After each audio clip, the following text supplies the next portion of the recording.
Olá, pessoal, boa noite. Olha eu de novo aqui para mais uma live, aos nossos encontros, né? Toda semana aqui pela Academia Saber Mais, né? Enquanto isso, hoje eu tentei ser mais, estou olhando aqui para o relógio, são 8h06 da noite. Hoje eu tentei chegar, né? Como a gente sempre promete, às 20 horas, né? Então, comecei hoje um pouquinho só atrasado. Dessa vez não me atrasei muito, né? Mas a gente está dando início aí, enquanto isso o pessoal vai entrando. Boa noite, Andréia. Vamos esperar o pessoal entrar um pouquinho. Enquanto isso, né, a gente vai se organizando aqui. Nós hoje, nosso objetivo da nossa live é falar sobre a atuação profissional junto às mulheres privadas de liberdade. É claro que a temática ela nos abre precedentes aí para discutir bastante coisas, né? E conversando aqui com a nossa convidada de hoje nos bastidores, né, bastante coisa interessante para a gente pensar nessa segunda-feira. Eu sempre digo que depois que essa pandemia se instaurou aí, né, no Brasil, né, e também no mundo, a gente tem utilizado as nossas segundas-feiras um dia de um encontro marcado, né, para a gente poder estar discutindo. Eu sempre falo isso, né, fazer um momento tão difícil, né, que a gente fica com a cabeça um pouco, né, quase que tem muita concentração, né, por conta de toda essa pandemia, né, as mortes que estão aí acontecendo, a situação econômica do país, política, enfim, são turbilhões de coisas acontecendo em meio a essa pandemia, mas que a gente não pode perder aí o foco de estar pensando, discutindo, debatendo, trazendo questões tão importantes e pertinentes aí para a nossa atuação profissional, né, para a gente pensar criticamente a sociedade, as relações, enfim. E hoje não será diferente, né? Nós temos aí a nossa convidada, né, Viviane Maia, que é mestranda em Serviço Social pela FRJ, bacharel em Serviço Social pela Unirio, né, e atualmente aí compõe a coordenação dos projetos de extensão Mulheres Privadas de Liberdade e Universidade, mas tem outras coisas já, né, no meio de tudo isso, da experiência dela. Então hoje a gente tem uma noite, né, bastante proveitosa, como tem sido em todas as nossas noites de segundas-feiras, né?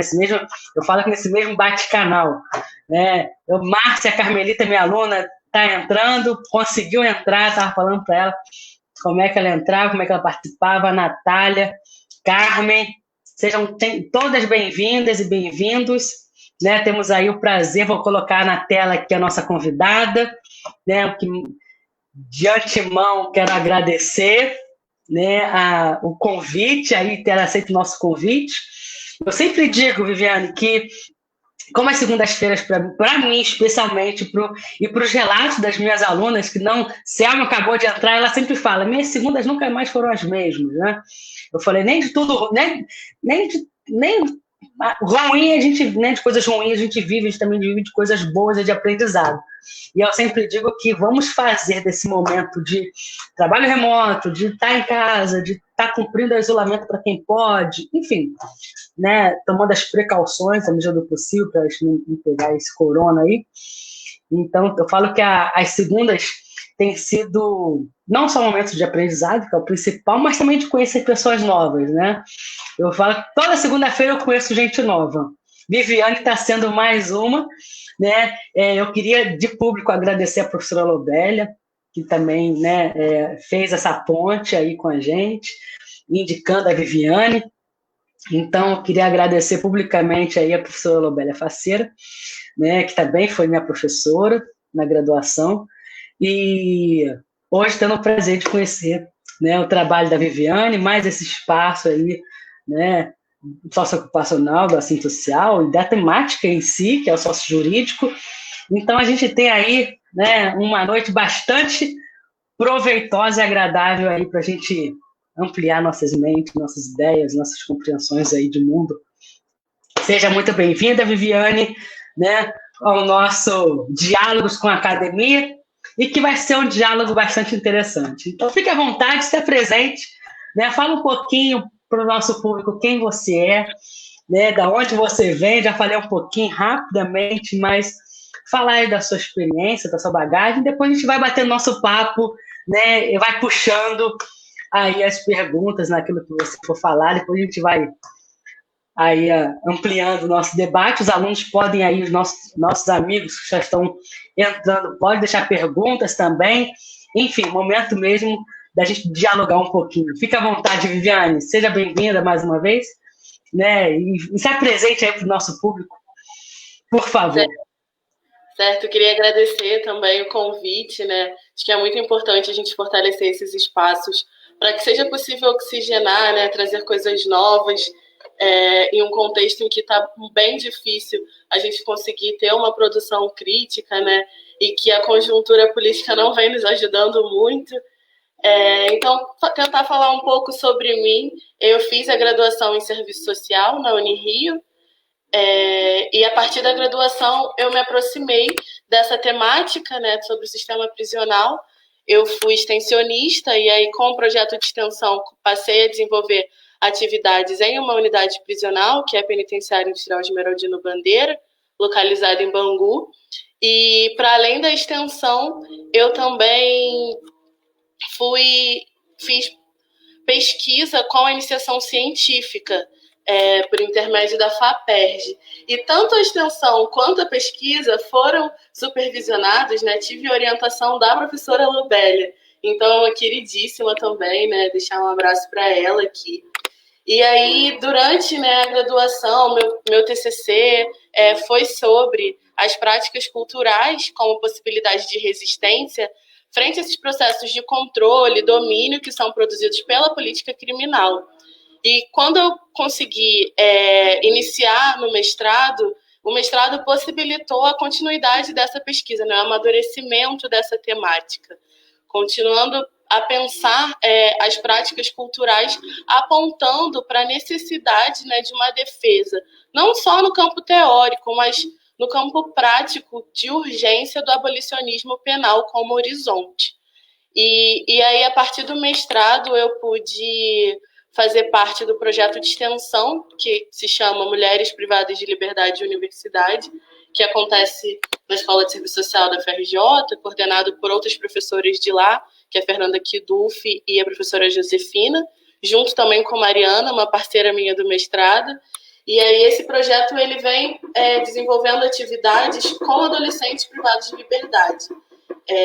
No primeiro momento está voltado ao sistema socioeducativo e a gente pensa em desenvolver mais uma frente no sistema prisional. Só que esse ano fomos atravessados por um contexto pandêmico, né, e que impossibilitou o trabalho acontecer como gostaríamos. E aí hoje a gente vem se dividindo em 3 frentes de trabalho, de modo remoto, né, que no primeiro semestre não aconteceram tanto porque as atividades da universidade estavam suspensas, e aí no segundo semestre, agora em agosto, a gente retoma com 3 frentes de trabalho, né?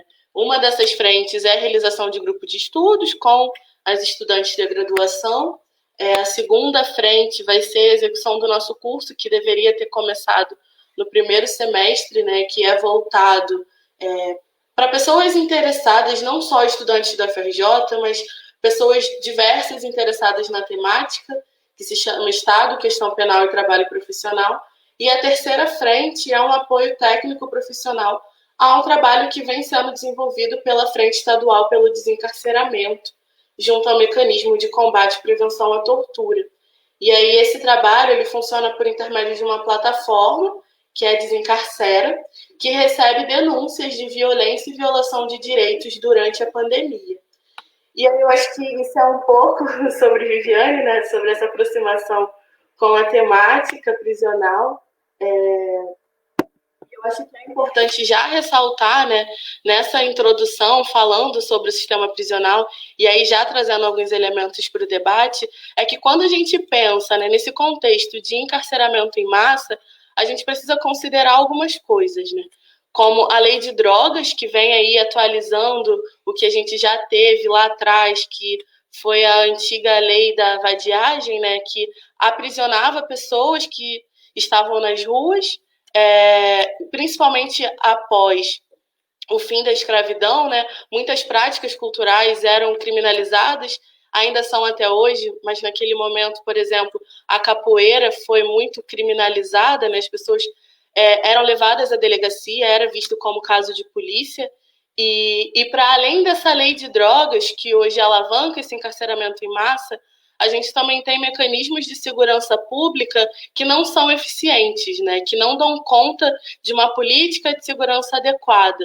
E um outro fator também que a gente não pode deixar de considerar é a racialização como um dispositivo de poder, né? O racismo ele é estrutural e ele vem estruturando todas as relações dessa sociedade, inclusive a política criminal.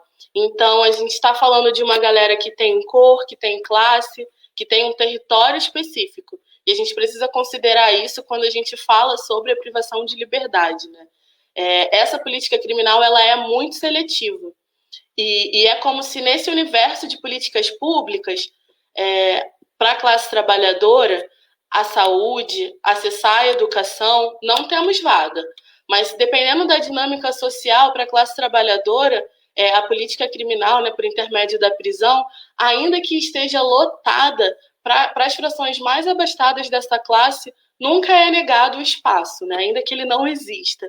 Então, acho que é interessante a gente pensar, né, esse contexto de políticas públicas, que política é essa de segurança que muitas vezes impede o acesso à educação e à saúde para uma grande parcela da classe trabalhadora.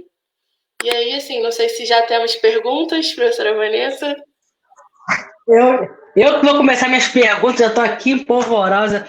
É uma coisa que você falou que eu gostei muito, assim, né, para a gente trazer para refletir. Vaga na escola não tem, vaga no hospital não tem, mas vaga no presídio dá-se um jeito, né? Tá full o povo lá dentro. E você falou da questão, né, dessa, né, como é que as práticas culturais historicamente pensadas, né, a gente pensando elas, isso levava ao encarceramento, agora a lei das drogas, todas essas questões, né, de punir mesmo, de criminalização, né, dos pobres, é que você falou, tem raça, tem cor, tem classe, e a gente entender essa situação, né, a questão do encarceramento no país, a gente estava falando até, na semana passada a gente fez uma live sobre direitos humanos, né, e a gente é um país onde estamos no ranking aí, terceiro país com mais, né, quantitativo populacional aí de encarcerados, né, então isso nos mostra, nos revela algumas coisas, né, e pegando o gancho, né, fala um pouquinho para a gente, Viviane, que é seu objeto de pesquisa aí do seu mestrado, né, e para os alunos aqui entenderem um pouco sobre essas práticas culturais que você diz, né, como com vias aí a discussão de Gramsci, enfim, como uma forma de resistência. Traz um pouquinho para a gente a importância dessa discussão dessas práticas culturais, o que isso significa para a galera entender aí, né, a partir do seu objeto. Se a gente pensar a palavra cultura, né? Acho que a palavra cultura, se a gente partir dela, a gente percebe que é uma palavra muito disseminada. Muitas coisas são englobadas no que é cultura. E se a gente perguntar, o que é então cultura? E aí, para começar a estudar práticas culturais, formas de resistência, eu me via me perguntando o que de fato é cultura, o que a gente pode chamar de cultura. E aí, para conseguir me responder algumas inquietações, busquei em alguns autores e o principal assim, foi Antônio Gramsci, que foi fundador do Partido Comunista na Itália e foi preso pelo governo fascista de Mussolini. E aí ele ficou preso por longos anos. Então, toda a sua produção, né, toda a sua produção teórica, acadêmica, ela foi feita principalmente dentro da prisão. Então, dentro da prisão, Gramsci ele traz 6 cadernos, né, 6 cadernos que discutem temáticas como política, cultura. E o interessante desses cadernos é que, para ele conseguir escrever sobre assuntos que estavam sob censura, principalmente a ele, né, nesse regime fascista de Mussolini, ele usava temas como romance de folhetim, esportes, e aí sobre esses temas ele conseguia escrever, né, sobre coisas de análises conjunturais, o debate de Estado, e aí isso passava pela segurança e a sua família, os seus companheiros, conseguiram depois, né, juntar todos esses arquivos e hoje temos aí publicados. E para além desses cadernos, né, divididos em 6 volumes, ele fez também, não ele de fato, né, outras pessoas aglomeraram as cartas que ele enviava para os seus familiares e companheiros. E aí nessas cartas é interessante que ele também traz análises sobre o cotidiano da prisão, né, o quanto a prisão afetou em mudanças rotineiras que pareciam trazer para ele um caráter automático para as coisas feitas, e ele se questionava nessas cartas para a família se eram mudanças provisórias diante do período de encarceramento ou se seriam mudanças que ele levaria para a vida inteira. E aí abre até margem para a discussão do estigma, né? Quando a pessoa ela sai da prisão, quando ela cumpre sua pena, aquilo acaba se tornando um estigma para ela por longos anos da vida. E, enfim, eu me aproximei de Gramsci para trazer esse debate da cultura. E aí, retomando um pouco, né, eu acabei falando bastante de Gramsci. Gramsci, ele traz a cultura como modo de ser, de agir, de organizar dos indivíduos em sociedade. Então, compreender a cultura como esse aspecto global não significa dizer que arte, música, dança não são partes da cultura, né? São práticas culturais que aparecem como um produto de algo muito maior. Então, não tem como a gente pensar a cultura em uma esfera separada da política, da economia, por exemplo, porque todas as nossas relações, elas estão imbricadas. A economia, a política, a cultura, elas são esferas imbricadas que estão na nossa, que nos constituem enquanto ser que é histórico, que é social, e que está sempre possibilitado processos de mudança, de movimento, né? Acho que tudo na nossa vida tende a ser um movimento, né? A gente pode sempre aprender e assim, transformar e ser transformado. E aí Gramsci fala dessa possibilidade, né? Que dentro do cárcere ele conseguiu transformar aquele espaço que muitas vezes é um espaço rotineiro, que impõe uma rotina massificada, que traz códigos e normas, que não reconhece o indivíduo pelo seu nome, que muitas vezes coloca como mais um número de comarca, reconhece pelo documento, não chama aquele indivíduo pelo seu próprio nome, e ainda que esse espaço seja tão contraditório, com tantas negações de direitos, ele fala que foi possível transformar em um laboratório de ideias, né? Foi possível produzir consciência crítica. Então, eu parti desse debate de Gramsci sobre o que é cultura e o que a cultura possibilita enquanto resistência, enquanto reconhecimento mesmo identitário, enquanto sujeito, para pensar um pouco, junto à unidade prisional, se é possível falar de cultura dentro da prisão.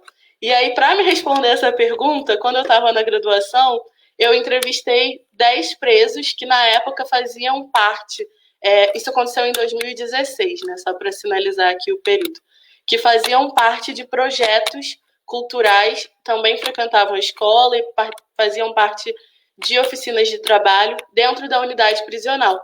E aí, a partir da fala desses presos, eu consegui trazer para o meu trabalho uma análise de discurso sobre esse debate, se há possibilidade de resistência e de resgate, né, histórico, identitário, dentro de um lugar que muitas das vezes acaba mortificando, né, identidades e sujeitos. E aí foi um pouco dessa aproximação com a temática da cultura dentro da prisão. Muito show, muito show.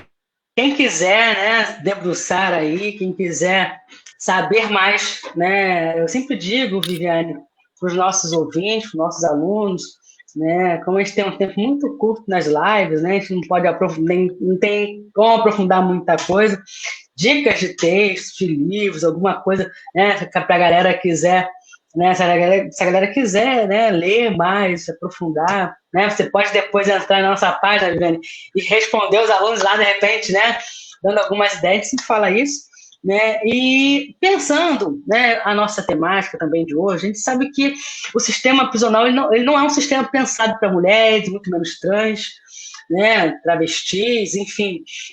Como você observa, né, o tratamento da questão de gênero no sistema, né, no sistema prisional, assim. Se a gente for fazer uma análise comparativa, eu lembro que na minha época, né, de graduação, no meu mestrado também foi nessa discussão. Eu lembro que na época de graduação eu fiz um bom tempo, né, um estágio na época no Bangu 2, né, uma unidade masculina, e depois fui para uma unidade feminina. E aí a gente percebia, né, por exemplo, em relação à família, né, no dia de visita, né, a porta ali no Jericinó, ali, né, no complexo, era abarrotada, né, de mulheres, mães, filhos, enquanto na unidade feminina, que né, ficava lá de fora, ali ao lado do 14º, né, por exemplo, Talavera Bruce, eu contava nos dedos, se bobear de uma mão, né, as famílias que iam visitar as presas. Né? Então a gente vê essa dificuldade, essa diferença. Né? Então a gente sabe que muitas das vezes o sistema prisional ele tem é um tratamento diferenciado, né? No quesito gênero feminino, assim. E aí eu queria ver, né, ouvir um pouquinho de você sobre essa questão aí, né, especificamente sobre o tratamento dado aí a questão de gênero pelo sistema prisional. Tá, eu acho que assim, a primeira coisa que a gente precisa considerar quando a gente traz essa discussão de gênero é que a gente está falando de uma sociedade que, desde a sua formação, é uma sociedade machista, é uma sociedade patriarcal, é uma sociedade que tem uma desigualdade de gênero muito forte, né? E esse espaço da prisão, do sistema prisional no todo, das políticas criminais, ele não é um espaço separado dessa sociedade, ele não está afastado. Então, nesse espaço, se a gente tem práticas opressoras, se a gente tem práticas desiguais de gênero, nesse espaço essas práticas também vão aparecer. E aí, quando essas práticas aparecem em um espaço que foi pensado, né, para homens, essas práticas aparecem ainda mais intensificadas. Porque se a gente for pensar a prisão, ela, desde a sua formação, assim, desde quando a gente tem a pena privativa de liberdade instituída, isso vem no sentido de domestificar o ser humano, né? Traz a ideia de que aquele indivíduo precisa ser reparado, de que aquele indivíduo fez algo que alterou a dinâmica social, alterou o bem-estar social e que ele precisa de um reparo. E se a gente pegar a nossa legislação, em muitos momentos isso aparece muito claro, né? Até mesmo quando traz o lema da ressocialização. O que é ressocializar alguém? É eu dizer que aquela pessoa não está socializada e que ela precisa de uma outra socialização, quando, na verdade, a própria cadeia, a própria prisão, ela faz parte dessa sociedade e ali não tem como as práticas de socialização dessa sociedade ser diferente do que já está posto. Então, acho que já fica também uma reflexão, né? O que esse termo ressocialização traz? Mas aí, pensando esse espaço, né, na questão de gênero, é importante dizer que quando a gente pensa esse contexto pensado para homens na realidade feminina, é muito doloroso. Principalmente para as mulheres que são mães, né, lidar com a maternidade dentro da unidade prisional, dentro do sistema prisional. E aí, quando a gente pega também, não só mulheres que estão encarceradas, né, mas a família de pessoas no geral que estão privadas de liberdade, quem sofre mais, assim, é quem a pena ultrapassa a dimensão do indivíduo e atinge também na família, em muitos casos, mulheres. São as mães no dia de visita, né, que ficam em filas absurdas, que até pouco tempo atrás passavam pela revista vexatória, passavam pela lógica da segurança, que é uma lógica muitas das vezes complicada no que tange ao respeito ao outro, né, e entender que aquela família, aquelas mulheres, elas não cometeram crimes. E que são pessoas, e todas essas pessoas são pessoas que merecem ser respeitadas, que merecem ter seus direitos garantidos, né? E aí é uma lógica muito perversa, e se a gente pensar o que isso vem para as famílias, tem até um documentário que eu já queria indicar, aproveitar, né, a deixa das indicações, que se chama Do Lado de Fora. E aí esse documentário ele foi gravado em Bangu, no complexo de Bangu, e ele retrata um pouco o que é um dia de visita, né? A dinâmica de muitas mulheres saindo de suas casas, às vezes de madrugada, às vezes um dia anterior ao dia da visita, e aí como levam, né, os alimentos, como tem que estar a roupa, como é a dinâmica do lugar na fila, e aí esse documentário traz um pouco disso. E aí, pensando o cenário, né, o contexto das mulheres privadas de liberdade, retomando a pergunta, né, a questão de gênero, é importante dizer que o que mais prende no Brasil é o tráfico de drogas.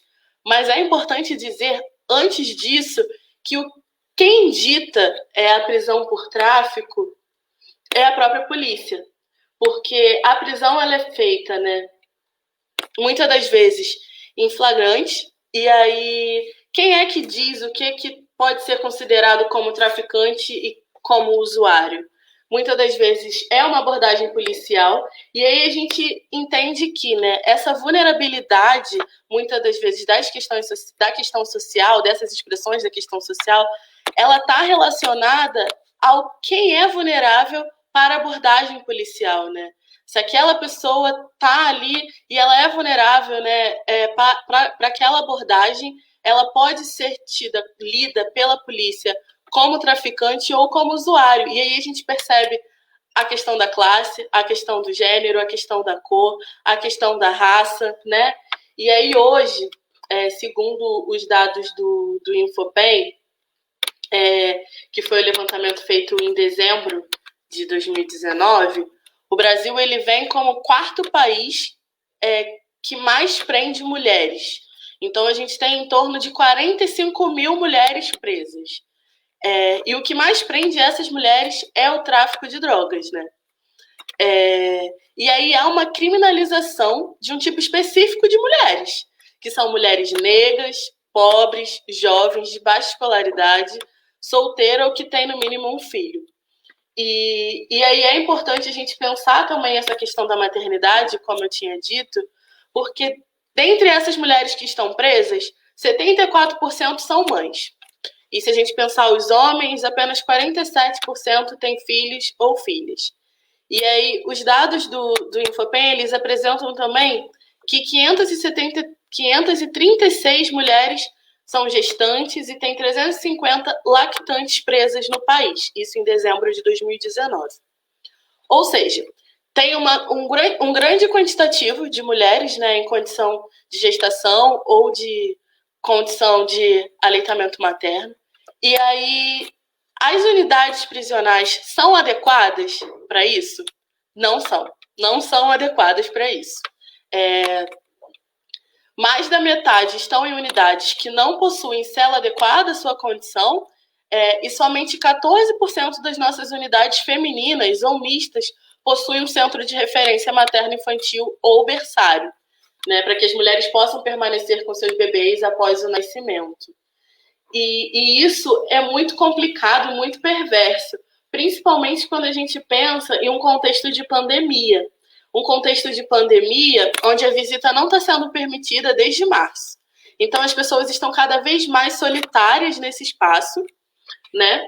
E aí, em fevereiro de 2018, desse ano, antes da gente estar em um contexto pandêmico, veio o STF, né, o Supremo Tribunal Federal, e aí ele vem com habeas corpus que determina que todas as mulheres em prisão preventiva, ou seja, todas as mulheres que não têm condenação, que não foram em julgamento, que são mães de crianças com até 12 anos e gestantes, elas deveriam receber prisão domiciliar.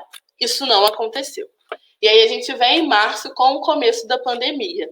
E aí, com o começo da pandemia, o Conselho Nacional de Justiça ele retoma essa decisão, reforça essa decisão e recomenda a reavaliação dessas prisões de mães de crianças com até 12 anos, de mulheres gestantes e que cuidam também de pessoas com deficiência.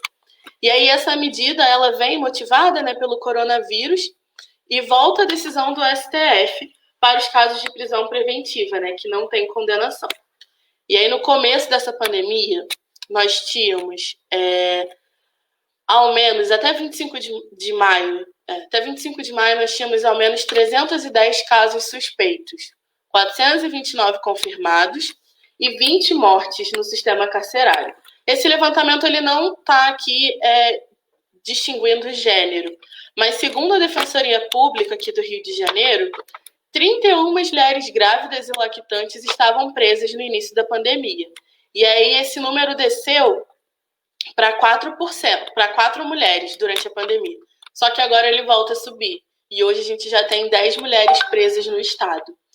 E aí, assim, trazer esses dados eu acho que é importante até para a gente fortalecer esse debate. Eu não estou conseguindo muito acompanhar aqui os comentários, mas vou tentar ler aqui. É bastante interessante você trazer essas informações, esses dados, para a galera ter, né, a real dimensão da proporção mesmo, assim, né, de quem são essas mulheres, né? O Infopem, ele traz dados, né, bastante interessantes, indicadores para a gente estar, né, refletindo aí a cara, né, vamos assim dizer, dessa população carcerária. Muito interessante, Viane. Com certeza, né, contribuiu bastante aí com esses dados. Tem gente aqui fazendo pergunta, também estou subindo aqui os comentários, né? Assim, na verdade, a Natália está fazendo uma pergunta, né? Quando o preso sai em liberdade, o indivíduo sai em liberdade, existe algum projeto para inserir no mercado de trabalho? Como é que... A rede de apoio ao egresso do sistema penitenciário, que se chama RAESP, né, a sigla. Você pode estar pesquisando via Facebook, Instagram, eu posso passar o e-mail também da rede, e a rede pode estar fortalecendo esse contato, indicando e encaminhando para alguns espaços. Durante a pandemia é bem difícil assim, as pessoas conseguirem fazer de fato o trabalho como antes estava sendo feito, mas você pode estar entrando em contato, qualquer coisa eu me disponibilizo também para fazer essa ponte. Tem a Érica também, que fez uma pergunta, que eu vou lendo as perguntas para você, porque vai, né, às vezes dispersa aí os comentários, tanta gente falando aqui. A Érica fala assim: quando falamos de mulher, no geral, falamos de uma sociedade que já exclui, né, todas as mulheres, e quando falamos de mulheres privadas de liberdade, né, pior ainda. Qual a proporção de violência de mulheres que sofrem algum tipo de agressão dentro do complexo prisional?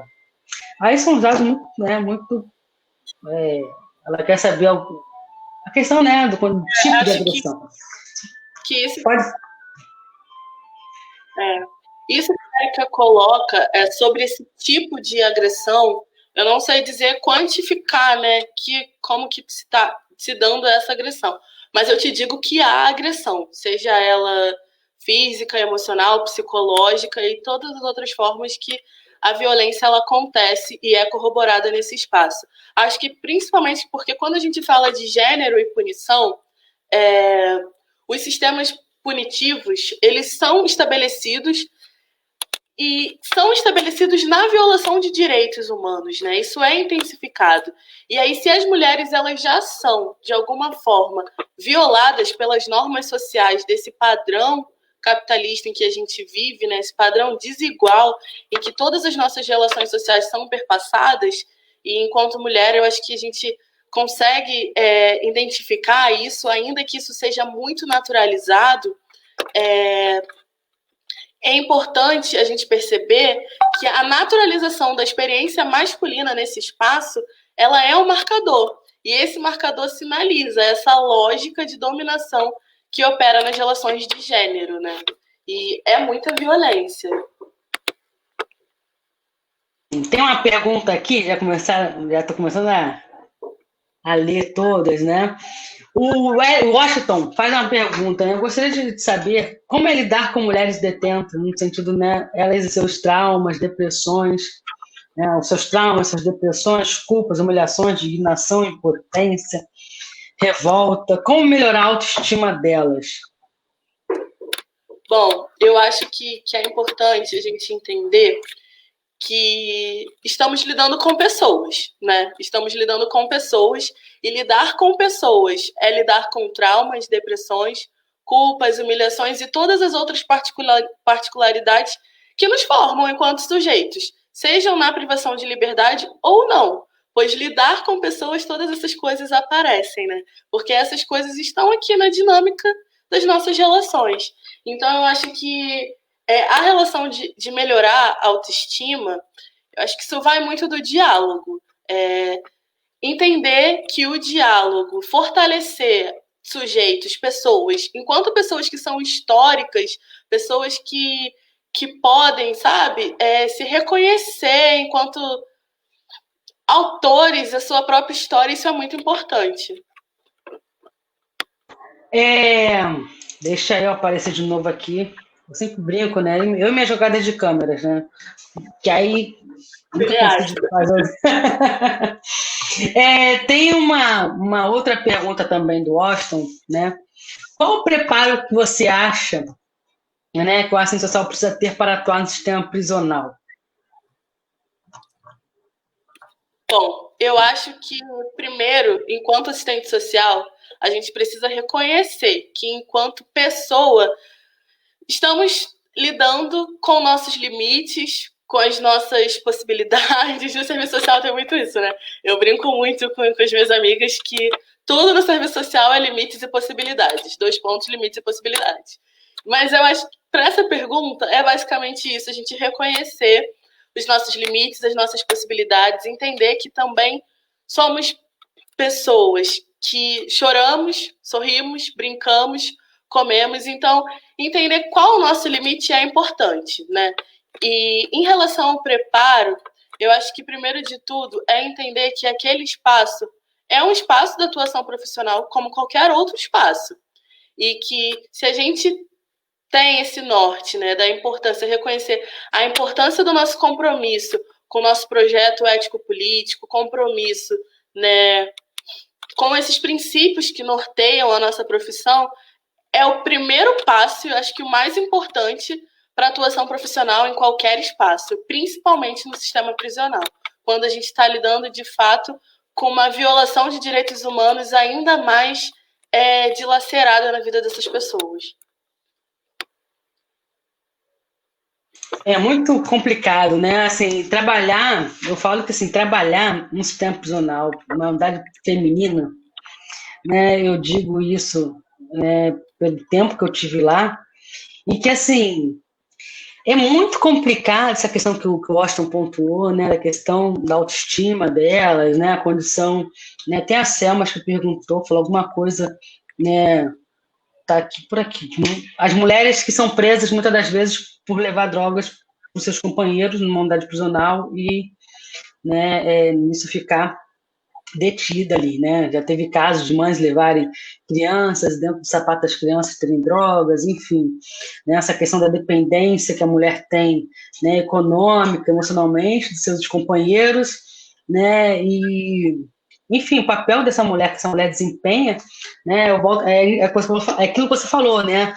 O sistema prisional, ele é reflexo, ele é a própria sociedade, né? Ele não está fora, ele não é, né? Minha dissertação de mestrado foi para falar sobre a questão da ressocialização, até porque eu venho indagando, né, um lema que era da SEAP, não sei se ainda é, né? Ressocializar para o futuro conquistar, né? Eu lembro que tinha esse slogan, né, ressocializar para o futuro conquistar. Eu falei, meu Deus, que loucura é essa, né? E eu sempre digo que o sistema prisional, pensando a política criminal, pensando aí, né, o tratamento que se dá a quem, né, a quem tem que pagar por algum crime, né, como é que é essa forma de punição, e aí a gente pega até um pouquinho de Foucault para entender essa questão, né, da punição dos corpos, esse espaço, né, justamente para a correção, né, do corpo, da alma, né, historicamente falando, qual é o papel que o sistema prisional, né, o carcerário, ele imputa, né, e essas mulheres sofrem muito mais com isso, né, e aí o abandono que elas sofrem, a questão, né, da própria família em abandoná-las, você tem uma série de violações, você tem a própria pergunta da Érica, né, que ela, né, falou sobre a questão dos tipos de violência, não dá nem para, se fosse tipificar aqui, né, os tipos de violência sofridos por essas mulheres, são tantas violências, né, e trabalhar com elas é muito complicado, né? E aí, quando a gente é mulher, então, é mais complicado ainda, que eu senti uma diferença enorme, porque a gente acaba se colocando, não que no presídio masculino a gente não se coloca no lugar, né? Mas no presídio feminino, até o tratamento das presas com a gente é diferente, né? Porque elas têm uma identidade, uma identificação com a gente, por ser mulher, né? Então, a carência que elas têm. E aí, já no presídio masculino, é aquela coisa mais, né? Sim, senhora, não sei o quê. É uma outra relação, não falei questão de hierárquica, mas uma relação diferenciada, né? Da carência que essas mulheres sentem, né? Naquela condição, e muitas das vezes o tipo, né, de crime que ela cometeu, né? Que a gente fica assim, né, olhando para essa realidade, é muito difícil, né? E olha que o Talavera Bruce sempre foi uma unidade prisional, assim, onde a estrutura dela, né, não era das piores, né? Que eu falo que eu fui na Hungria, por exemplo, na época teve a questão do censo que estavam fazendo, e aí a gente foi para o Nelson Hungria, e, nossa senhora, assim, acho que era Bangu 7, não lembro qual era o número do Bangu, que era lá para dentro, assim, um lugar, né? Elas ficavam. O negócio é muito doido, assim. Eu brincava, se alguém quisesse pular o muro, caía no lixão que tinha, né? O negócio é lá para dentro, amoscarado, um lugar tenebroso, assim. As mulheres ficavam presas mesmo nas suas celas, assim, né? E aí era uma gritaria 24 horas, assim. Eu lembro que era uma coisa enlouquecedora, né? Eu falei, meu Deus, Talavera Bruce, para essas mulheres é o céu, se comparado, por exemplo, à nossa Hungria. E aí, a questão mesmo, né? A questão dela mesmo, enquanto mulher, né? Da própria menstruação, aquela questão mesmo, né? Do cuidado do corpo, é uma coisa muito, muito complicada, né? Elas sofrem muito, muito, muito. E aí, tem perguntas aqui que eu não sei se você, né, responderia, que até que a Carmen está fazendo, muito específica, assim, por exemplo, cadê? Tempo que a mãe fica com a criança até sair. Nós fizemos até uma aula de campo com elas, lá na UMI. O tempo que o bebê fica com a mãe depois do nascimento, é isso? Eu estou querendo achar aqui de novo, para me perder dela. São 6 meses. 6 meses. Estou tentando achar aqui, mas isso vai muito da lógica da unidade também, né? E aí a gente percebe que isso é muito perverso, porque não há legislação que sustente práticas violentas e práticas de violação de direitos humanos. Infelizmente, ainda que a gente tenha uma legislação, garantir a materialização dessa legislação é um grande desafio. E até mesmo a sua alteração, né? Porque a gente precisa pensar estratégias para estar alterando essa legislação. Exatamente. Tem as visitas íntimas para as presas são o mesmo número de visitas que ocorre para os homens? Não. E isso é muito complicado, porque se a gente pensar a realidade do presídio feminino, aí eu acho que Vanessa tem até como responder melhor do que eu essa questão. As mulheres recebem pouquíssimas visitas, né? Pouquíssimas visitas. Eu lembro que uma das coisas que um dia me fez ficar muito inquieta na unidade, em dia de visita, foi quando eu parei para ver como se dava a visita de presa para preso, né? Por exemplo, um casal, e aí a companheira em uma unidade feminina, o companheiro em uma unidade masculina. E por que eu fiquei inquieta? Porque eu consegui perceber ali naquele espaço que a lógica é a mulher em privação de liberdade, né, que está presa, ela vai sair da sua unidade, vai para a unidade masculina visitar o seu companheiro. Só que para isso tem que ter o interesse do companheiro em enviar a documentação, passar, né, ali pelo setor técnico, pela psicologia, pelo serviço social, enviar essa documentação para a unidade que a companheira está, fazendo o pedido. Então, dizendo que ele tem interesse em receber a visita dela. Então, apenas ela desejando visitar o seu companheiro não é possível. E aí isso corrobora uma lógica perversa em que a masculinidade ela aparece como um norte, né? Como algo central. E ainda a lógica do sistema ela traz que é melhor o deslocamento de mulheres às unidades masculinas do que homens às unidades femininas, porque as mulheres, e aí conforme a lógica do sistema, né? Conforme o sistema coloca isso, conforme a segurança traz, não conforme a Viviane pensa e está falando. As mulheres são mais fáceis e mais dóceis de controlar, principalmente no transporte. Então, isso justifica o deslocamento de uma presa da unidade feminina do que um preso de uma unidade masculina até uma unidade feminina. Então, isso é muito complicado, né? A gente vê mais uma vez como os padrões de gênero vêm estruturando essa sociedade, né? O quanto, quando Vanessa fala que na unidade feminina as mulheres estão mais abertas a um diálogo que muitas vezes parece ter um caráter mais horizontal, de olho no olho, na unidade masculina é mais aquilo da cabeça baixa, muitas vezes sem deixar transparecer para outra pessoa que estamos afetados enquanto sujeitos, enquanto homens que também sentem, que também ficam tristes, que também ficam com raiva, que também sentem dores, e o quanto essa masculinidade impõe esse padrão, né, de que você precisa ser homem, que o homem não chora, o homem não sente, e já as mulheres, a TPM dela, né, o quanto isso é corroborado nessa lógica perversa. Tem uma pergunta aqui, Viviane, que aí chegou no meu zap, para você falar um pouquinho sobre o abolicionismo penal. Se não é um pouco utópico um cenário onde não se tem políticas públicas eficientes. Falar um pouquinho o que significa essa questão do abolicionismo penal, né? São muitas polêmicas sobre o abolicionismo penal, né? Inclusive muitas correntes diferentes que pautam o abolicionismo penal. E aí, ele é hoje, assim, a gente tem basicamente 3 correntes principais que disputam na batalha das ideias por uma prática abolicionista. Não vou entrar em todas elas aqui agora, mas eu acho que é importante a gente entender que quando a gente fala em abolicionismo, ainda que estejamos lidando com diversas polêmicas teóricas, a letalidade da vida não está esperando por esses consensos. Então, quando a gente defende o abolicionismo, a gente pode voltar um pouco lá na década de 90, com o fim dos manicômios, por exemplo, né? O quanto aquela discussão antes não seria uma discussão possível. O quanto não seria possível dizer que deveríamos defender o fim dos manicômios, né? E quando a gente percebe que é possível sim, a gente entende que precisamos superar todas essas esferas que muitas das vezes estão ali para legitimar a desigualdade.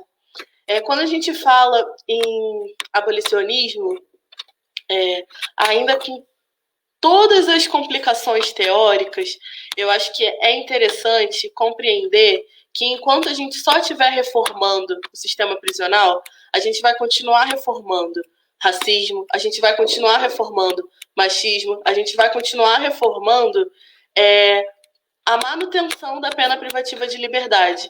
E a gente precisa hoje pautar também penas alternativas, sabe? Não apenas penas alternativas no sentido de para além da pena privativa de liberdade, mas também alternativas às penas, alternativa à punição. E enquanto a gente se fechar e achar que não é possível esse debate, que não é possível esse diálogo, a gente vai acabar empurrando e ele não vai estar acontecendo. Então, eu acredito que a defesa de uma sociedade sem prisões, como faz lá Angela Davis, né, é muito importante para a gente compreender que a gente está lidando com um atraso técnico e também político de não pautar esse assunto. Então, quando a gente fala de abolicionismo, assim, eu, Viviane, venho defendendo que a gente precisa garantir e ampliar o acesso aos direitos, os direitos que são básicos para a nossa reprodução, que é fortalecendo esses direitos como saúde, educação, cultura, que a gente vai estar, de certa forma, diminuindo o quê? a política criminal como ela está hoje. E aí é por intermédio dessa ampliação dos nossos direitos que a gente garante também um acesso ao direito penal mínimo, né? Não que ele vá agora deixar de existir, mas que a gente possa tentar fortalecer esse diálogo para que os direitos sejam materializados de fato, e a gente vai estar diminuindo essas práticas que são tão criminalizadoras. Muito bacana, Jeane, essa explicação. Claro, como você falou, né, tem várias vertentes, o campo ideológico em cima dessa, né, da questão do abolicionismo penal, ela, né, não tem aí um posicionamento único, exclusivo, mas só para a galera pensar um pouquinho sobre essa, né, esse conceito aí. Tem uma pergunta aqui que você vai gostar, né? Não que as outras não tenham gostado, mas tem uma pergunta aqui que fala, da Natália, que ela pergunta: dentro do sistema prisional existem atividades laborais? Quem, né, de quem faz essas, né, como é que são essas atividades laborais, se existem, né? E aí como é que... Falar um pouquinho lá do EB, né? Eu acho que é interessante falar um pouquinho do Esmeraldino, como é que foi, como é que tem sido, como é que era, até para a galera, né, saber também. Tá. Então, pensando um pouco, né, esse contexto, vou focar mais no Esmeraldino Bandeira, porque eu acho que a penitenciária industrial de Esmeraldino Bandeira, ela traz muitos elementos para a gente pensar a atividade laboral, né? A unidade Esmeraldino Bandeira, que é daqui do Rio de Janeiro, né, do estado do Rio, ela é uma unidade considerada modelo pela Secretaria por ser uma unidade industrial. E aí o que significa, né? Para além de ser uma unidade industrial, onde a gente pode encontrar espaços de trabalho, também é referência no que tange educação, no que tange espaço para cultura e também esportivas, né? Porque a gente já teve competições de futebol rolando lá dentro. Então, essa unidade, ela é uma unidade de referência. Quando eu comecei a fazer extensão dentro do Esmeraldino Bandeira e pesquisa, eu percebia diversas oficinas de trabalho, mais ou menos em torno de 14 oficinas. Quando eu fui no Esmeraldino Bandeira pela última vez, em 2017, se eu não me engano, já não estavam funcionando essas oficinas. Funcionavam 2, 3 oficinas. E aí, para uma unidade que pode comportar um quantitativo em torno de 900 pessoas, estava chegando a 1.400, mais ou menos, na época. E o acesso, eu não vou lembrar o dado, né, o número certo de quantas pessoas estavam em atividades laborais, mas estava um quantitativo muito pequeno, não chegava a 15% do quantitativo total daquela unidade. Então, dentro do sistema prisional, inclusive, o trabalho ele reme a pena, né? Ele pode ser contabilizado como remissão de pena. Só que nem sempre é possível esse acesso, porque muitas vezes acaba não sendo lucrativo para as empresas estar dentro do espaço prisional, principalmente se a gente pegar hoje, né, 2020, onde o trabalho ele está cada vez mais informalizado, cada vez mais precário e sem garantias, né? Se a gente pegar, por exemplo, o exemplo do Uber, né? O que é a uberização hoje? São trabalhadores informais que, se sofrem um acidente de trabalho, não têm possibilidades concretas de ter ali o seu salário garantido e a manutenção, né, dessa família, da sua casa, como deveria ter, de fato, né? Para além de outros trabalhos que estão na informalidade, como os entregadores de comida de aplicativo, que muitas vezes estão aí nas bicicletas pelas ruas para entregar, nas motos, e não tem ali, de fato, uma segurança no seu trabalho. E isso é muito complicado, e isso traz um cenário para as unidades prisionais com um quantitativo muito menor de atividades laborais, né? Aqui no Rio a gente tem a Fundação Santa Cabrini, que é responsável, né, pela distribuição de trabalho dentro das unidades prisionais, dentro dessa lógica, né? E que nem sempre é possível esse diálogo. Deixa eu ver se tem mais alguma. Tem uma pergunta aqui da Carolina Estevão, que ela fala, né, como é a luta da equipe técnica dentro do espaço prisional sendo tão conservador? Só por esse slogan, né, de ressocializar para o futuro conquistar, já mostra o posicionamento, né, ideológico, né, extremamente funcionalista que é, né, o sistema prisional, né. E aí, como é que é atuar aí dentro desse espaço tão conservador, né? Eu acho que é importante, Carolina, foi a Carolina, né? Isso. Acho que é importante a gente fortalecer essa luta junto aos movimentos sociais, junto ao nosso conselho, né? No caso, para mim, de serviço social, e no CRES do Rio a gente tem uma comissão, que é a Comissão de Sócio Jurídico, onde funciona como um espaço, né? A gente pode estar ali compartilhando e pautando essa luta na ordem do dia, né? Pensando em estratégias, fortalecendo. Eu acho que esse é o papel do nosso conselho também, né? Fortalecer e acompanhar, principalmente nessas instituições onde a gente percebe que pode ser muito solitário o trabalho profissional, né? Às vezes pode ser enlouquecedor, desesperador, porque é difícil, principalmente quando vem aquela dimensão. Será que eu estou reduzindo o meu trabalho apenas a uma esfera burocrática? Apenas a um contexto técnico? Sabe? E o que eu posso fazer além disso? Então, acho que é importante perceber também que é no atendimento com o usuário, que é no atendimento com as famílias, que para além de uma demanda emergencial que está ali aparente, há muito mais, né? E que pode ser feito principalmente por intermédio do diálogo. Acho que é compreender o que Marildo Yamamoto traz, né? Da dimensão pedagógica da nossa profissão, né? O quanto a gente pode também, de certa forma, traçar possibilidades para essas pessoas, onde essas pessoas podem ter reflexões, né? Podem produzir um debate crítico na sua consciência e repensar mesmo enquanto sujeito o que pode ser feito, o que pode ser retomado na vida, enfim. E acho que isso é importante para a dimensão profissional, essa esfera pedagógica do trabalho, sabe? Que é a do diálogo, que é a do respeito, que é a linguagem como uma possibilidade de resistência à comunicação, né? A importância da comunicação. Acho que é por aí.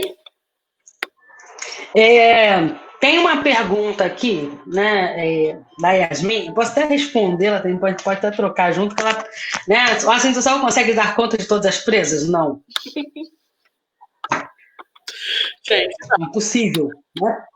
Não só das presas, como dos presos, né, geralmente constativo. Frentes de trabalho, ainda mais nesse contexto que o número de pessoas presas cresce e o número de assistentes sociais diminui, né? A gente não tem concurso na SEAP há quantos anos? Então, assim, não consegue. Não. Isso aí, impossível. Geralmente, 2 assistentes sociais com um efetivo de 2.000 presos.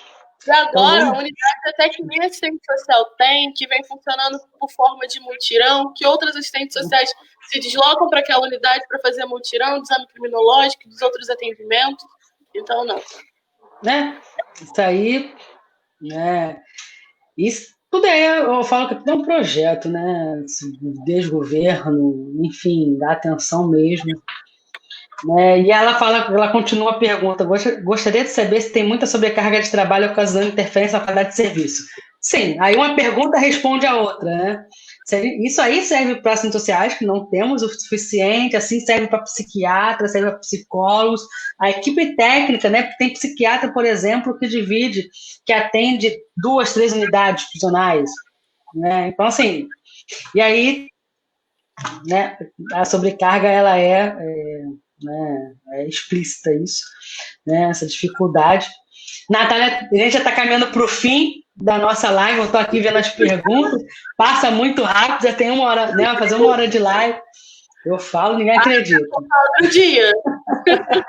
Eu falei que as nossas lives passam que a gente nem sente, né, e aí a ideia é sempre o público falar assim, poxa, já acabou, a gente não dá para escutar, né, aquele, né? É igual alguns programas de TV que falam assim, pô, já acabou, a gente tá tão bom, né? Eu tô aqui vendo os feedbacks também, Viviane, da live aqui no meu Zap, o povo tá, nossa, muito boa a fala dela, falei... Outro dia, hein? Já tô aqui me falando.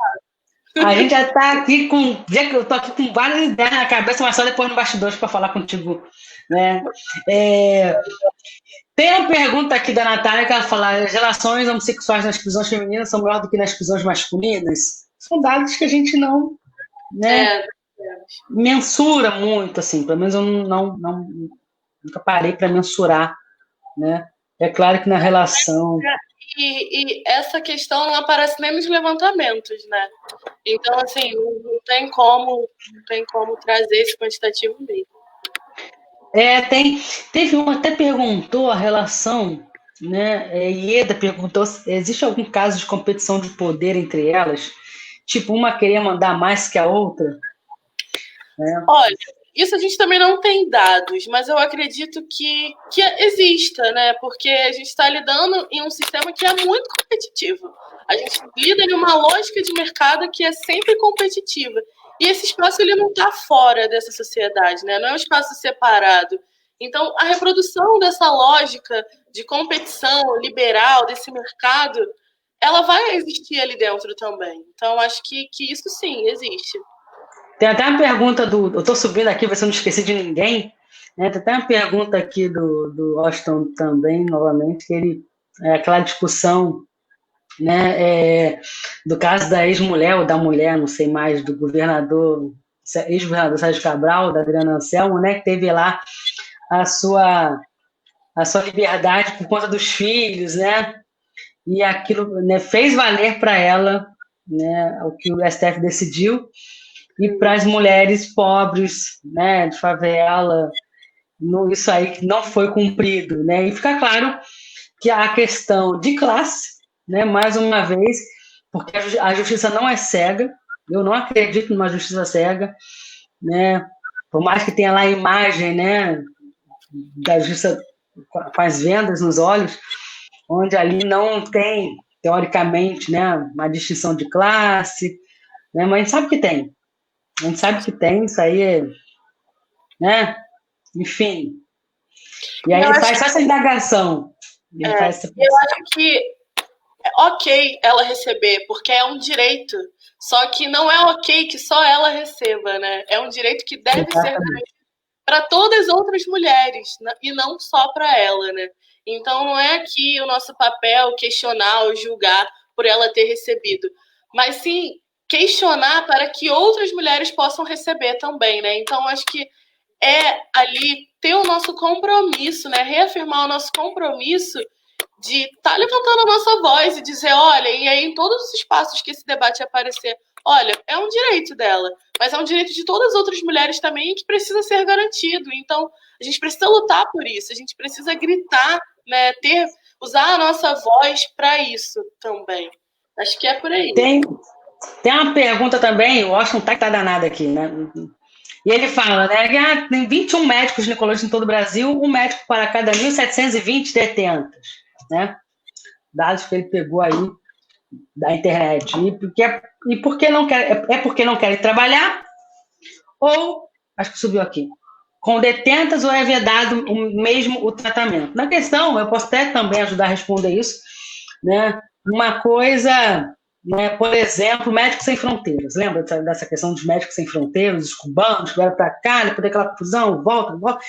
Enfim, aí, né, para atender no interior do país, né, e aí o governo depois fez aquela lambança toda, e aí ia contratar mais médicos no lugar dos cubanos, e não tinha médicos, né, que queriam ir para o interior pela dificuldade, muitos queriam ficar nas regiões centrais, enfim, tem essa questão. Mas mesmo o sistema penal, né, por mais que quisessem, vamos aqui botar um grupo uma rinca de médicos, né, e que a gente sabe que independe da vontade do médico querer instalar ou não, né, estar no sistema prisional ou não, porque a pergunta parece que o médico não quer ir. Ele que não quer trabalhar. São condições precárias, né? Como que está hoje o salário dessas pessoas que trabalham na saúde, né? Como que está hoje o salário das pessoas que trabalham na educação? Então, acho que são coisas que a gente precisa pensar também, né? Será que um médico dentro do sistema prisional ele tem condições para fazer o seu trabalho? Será que isso motiva ele a estar ali? Então, acho que são muitas questões que precisam, sabe, a contratação, a concurso, a nomeação dessas pessoas, a possibilidade de pessoas trabalharem nesses espaços. Então, acho que é um questionamento que precisa ser mais macro. Acho que é um questionamento que a gente precisa voltar a essas estruturas, né? E não necessariamente ao único exclusivo desejo da pessoa de estar ou não trabalhando naquele espaço. Exatamente. E tem uma pergunta da Fátima aqui, que ela, né, eu falo que tudo é pertinente, todas as perguntas são válidas, né? Se você um dia já foi ameaçada, se sentiu ameaçada, né, atendendo alguma presa, tendo algum contato com elas. Então, Fátima, unidade feminina, eu nunca trabalhei, assim, já visitei, mas nunca trabalhei. Nas unidades masculinas, eu não estava ali atendendo os presos enquanto assistente social, né? Eu estava, no primeiro momento, desenvolvendo atividades de extensão, que aí eu até posso explicar um pouco melhor outro dia, já que eu vou ser convidada, né? Estava desenvolvendo atividades de extensão pela universidade, no segundo momento, desenvolvendo atividades de pesquisa. E aí, essas atividades, sim, eu tinha contato com muitos presos, porque o projeto de extensão, por exemplo, a gente atendia em média 130 presos por dia, por aí, assim, mais ou menos, né? E na pesquisa também tive contato mais próximo com alguns, que foram os que eu fiz a entrevista, e em nenhum momento eu me senti ameaçada, em nenhum momento eu, sabe, senti algo que me fizesse repensar o porquê eu estava ali, muito pelo contrário, eu acho que as falas deles, assim, a demonstração de afeto, me fizeram perceber muito mais a importância daquele trabalho continuar, de insistir e de reconhecer a importância enquanto profissional, sabe? De estar naquele espaço. E eu acho que esse afeto, o afeto em si, ele é muito revolucionário, né? É político e pode ser muito revolucionário. E acho que principalmente nesse espaço, quando você tem uma troca, um espaço de aprendizado, que você consegue ter relações mais horizontais, né? De uma troca que não é hierarquizada, que não é vertical, que você reconhece aquela pessoa que está cumprindo pena pelo próprio nome, e tem um respeito nesse tratamento, aquilo pode ser muito significativo para o seu trabalho. Então, em nenhum momento eu me senti ameaçada, muito pelo contrário. Em todos os momentos eu estava ali, querendo estar ali e achando muito importante. Assim, eu não posso dizer que em vários momentos eu não me senti como se estivesse fazendo muito pouco, como se quisesse fazer mais, sabe? Mas eu acho que isso é muito da profissão também, né? E dessas estruturas que fazem a gente perceber a sociedade em que a gente vive. E aí isso traz questionamentos para a gente quando a gente consegue ter essa consciência da desigualdade que é tão grande. Mas em nenhum momento tive ameaçada, não. Exatamente. Assim, eu também, no tempo que eu tive lá, né, nem por parte dos homens, né, e nem por parte das mulheres, nenhuma atitude, né, de ameaça. Pelo contrário, porque ela, né, como tem uma cultura, vamos assim dizer, na cadeia de que a instituição é a mãe dos presos, né? Então, os próprios presos sabem do papel da assistente social, né? Então, com a gente especificamente, diferente, né, pensar os agentes penitenciários, que é uma outra relação, né? A gente sabe, né, quais as relações dos agentes penitenciários, enfim, né? Mas com os assistentes sociais, com a equipe de serviço social, de modo geral, né, também nunca percebi nenhum tipo de ameaça, pelo contrário, né, assim, um clamor, né, pelos seus direitos, um clamor para que sejam ouvidas, né? Então, né, essa máximo, né, assim, eu lembro que logo no primeiro dia tinha uma presa, depois veio a falecer, e que ela tinha um certo respeito na unidade, né? E aí, entre as presas, aquela coisa toda, então a gente estava chegando ali novinha, né? Aquela coisa ainda.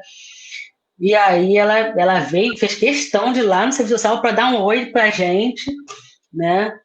E um oi, tipo assim, ó, oi, eu sou fulana, né? Então vocês estão me vendo aqui, né? Eu que cuido das meninas, mas assim, em nenhum momento um tom de ameaça, né? Um tom de, né, acho que é mais para apresentar qual é a dinâmica da cadeia, né? Tipo, exatamente. Tem essa dinâmica. Então, você está chegando, eu estou aqui para me apresentar, tá? Você tem que me conhecer porque é isso, é a dinâmica. mas não encaro também como se tivesse sido uma ameaça a vocês. Exatamente. No masculino, então, né, eles têm mais respeito no sentido, né, assim, senhora, não senhora, tem aquela coisa que você falou, né, de baixar a cabeça, não sei o quê, e mais intensa. Mas, Viviane, foi um prazer enorme, né, poder estar aí com você nessa segunda-feira, né, de trocar com você, assim, eu tô aqui com algumas ideias na cabeça, quando acabar a live, não desliga não, porque a gente volta para aquele mesmo estágio, tá? Mas queria agradecer, né, em nome da academia, Saber Mais, em nome da minha companheira de luta, Amanda, que fez contato com você, né, antes de mim, junto com a professora Lobélia, né, que estreitou aí esse contato, né, essa relação aí da gente. Mais para frente a gente, né, vai pensar outras lives, né, e agradecer, né, sem palavras, assim, né, pela sua disponibilidade, pela sua, né, o seu tempo aí em compartilhar com a gente, né, a sua experiência.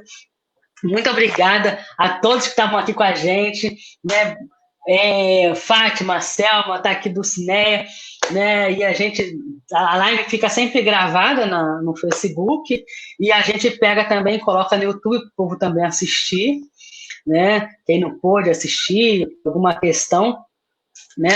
A Gislaine, né? Poxa, já acabou, a gente queria ouvir assim, né? Mas muito obrigada, Viviane. Poxa, sem palavras. Agradecer mesmo o convite, agradecer pelos comentários, um monte de gente aí que está com a gente segunda noite, né? Isso é muito bom. Me coloco aqui à disposição. Caso queiram fazer outras perguntas, podem mandar mensagem. Meu Facebook é Viviane Maia, Instagram também. Posso passar o e-mail também, se acharem melhor. Estou disponível. E aí, assim, queria encerrar, né, trazendo uma frase de Gramsci, que eu acho que é uma frase que faz muito sentido quando a gente pensa essa lógica do sistema prisional, mas também faz muito sentido para a gente pensar o nosso papel na sociedade, né? E aí não só enquanto assistente social, mas enquanto pessoas que estão aqui na defesa por uma sociedade mais justa, mais igualitária, compreendendo, né, a importância da gente ter como norte a materialização dos direitos humanos, né, que direitos humanos não são só para humanos direitos, que todo direito é um direito humano, porque estamos falando de pessoas que são seres humanos. Então, fortalecer, né, essa defesa dos direitos humanos é muito importante no nosso cotidiano, e para que a gente possa fortalecer, para que a gente possa se colocar, né, como ativista, como pessoas que podem fortalecer essa luta. Não é preciso ser assistente social, não é preciso nenhuma outra dimensão assim da vida, além dessa compreensão do quanto é importante a gente estar nessa luta, né? E aí Gramsci fala que contra o pessimismo da razão, que tenhamos o otimismo da prática. Então, queria terminar com essa frase, né, que diz muito sobre a gente ser otimista diante desse pessimismo todo que assombra a política, a economia, o não acesso, a não materialização dos nossos direitos, mas que isso não nos impeça de fortalecer a luta, mas que, pelo contrário, né, que a gente possa conseguir continuar pautando essa luta como necessária, como urgente, porque a vida vale muito mais e precisa ser garantida. E acho que é isso. Muito obrigada. E obrigada. Eu também gosto muito dessa frase, né? Para a gente ser otimista, né? Porque muitas vezes a gente fica na retórica, né? A retórica pela retórica, né? Não adianta muita coisa, né? E a gente precisa ter esse otimismo, né? De fazer a gente, né, pensar na prática, não cair no fatalismo, né? E a gente termina a nossa live com essa frase. Tem gente querendo saber, né, de projeto de extensão. Depois, né, a Viviane vai olhar os comentários de carinho de vocês, né? Ela está podendo visualizar aí também os comentários. Viviane, muito obrigada. Uma boa noite a todos. Semana que vem, estou já no semestre que vem, ó. Semana que vem, né, nós temos mais uma live, para falar sobre tráfico de mulheres, com a professora Hebe, né? E a gente já lançou aí a programação do mês de agosto, né? E mais uma vez, gente, muito obrigada e vamos que vamos, né? Seguindo aí, resistindo, né? A tudo e a todos aí para a gente pensar no mundo melhor. Muito obrigada, gente. Uma boa noite, né? Fique com Deus. Até semana que vem. Tchau, tchau, gente.